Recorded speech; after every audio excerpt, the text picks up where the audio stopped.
पूर्व काल में पापी कंस ने आकाशवाणी के माध्यम से देवी के 8वें गर्भ से अपनी मृत्यु जानकर भयभीत हो भार्या सहित मुझको बंदी बना लिया। तदंतर मैं अपनी पत्नी देवी के साथ कारागार में रहने लगा और पापी कंस भी मेरे पैदा होने वाली पुत्रों को एक एक करके मारता रहा। इस प्रकार जब कंस के द्वारा मेरे 6 पुत्र मार डाले गए, तब मेरी निर्दोष भार्या देवकी अत्यंत शोकाकुल हो उठी और दिन रात दुखी रहने लगी। तत्पश्चात गर्ग मुनि को बुलाकर उनका अभिवादन तथा पूजन करके पुत्र प्राप्ति की कामना से मैंने उन्हें देवी का दुख बताकर कहा, हे भगवान, हे दया सिंधे, हे मुनिवर, आप युद्धकुल के गुरु हैं, अतः मुझे आयुष्मान पुत्र की प्राप्ति का कोई उपाय बताएं। इसके अनंतर दयानिधान गर्ग जी प्रसन्न होकर मुझसे कहने लगे। गर्ग जी बोले, हे महाभाग वासुदेव, अब आप उस सर्वश्रेष्ठ साधन को सुनिए जो भगवती दुर्गा अपने भक्तों की दुर्गति का विनाश कर देती है।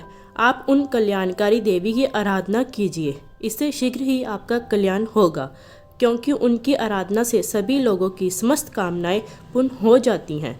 दुर्गा की उपासना करने वाले मनुष्यों के लिए संसार में कुछ भी दुर्लभ नहीं है। गर्ग मुनि के ऐसा कहने पर मैं प्रसन्न हो गया और अपनी पत्नी सहित मुनिश्रेष्ठ गर्ग को परम श्रद्धापूर्वक प्रणाम करके दोनों हाथ जोड़कर मैंने उनसे कहा। वासुदेव जी बोले, हे भगवान, हे करुणा सागर, हे गुरु, यदि आप मुझ पर स्नेह रखते हैं तो मेरे कल्याण के निमित्त आप ही उन भगवती चंडिका की आराधना कर दें।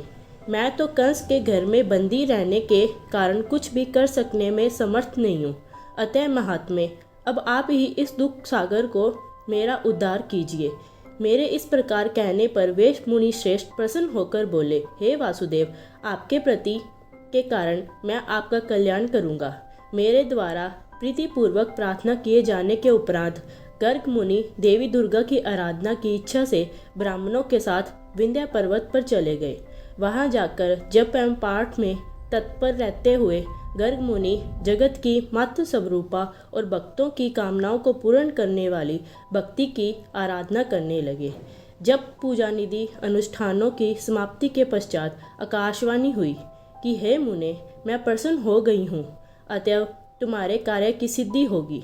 समस्त प्रकार के पाप एवं अनाचार स्वरूप पृथ्वी के भार का नाश करने के लिए मुझसे प्रेरणा प्राप्त कर स्वयं भगवान विष्णु अपने अंश से वासुदेव की भार्या देवकी के घर में अवतार लेंगे।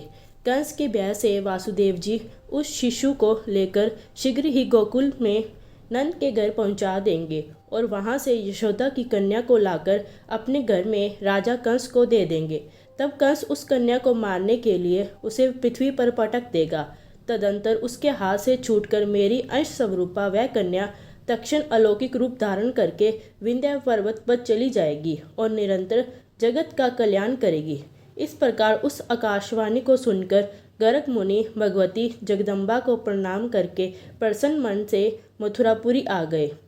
आचार्य गर्ग के मुख से माँ देवी की वरदान की बात सुनकर मैं पत्नी सहित अत्यंत प्रसन्न हुआ और परम आनंद विभोर हो उठा।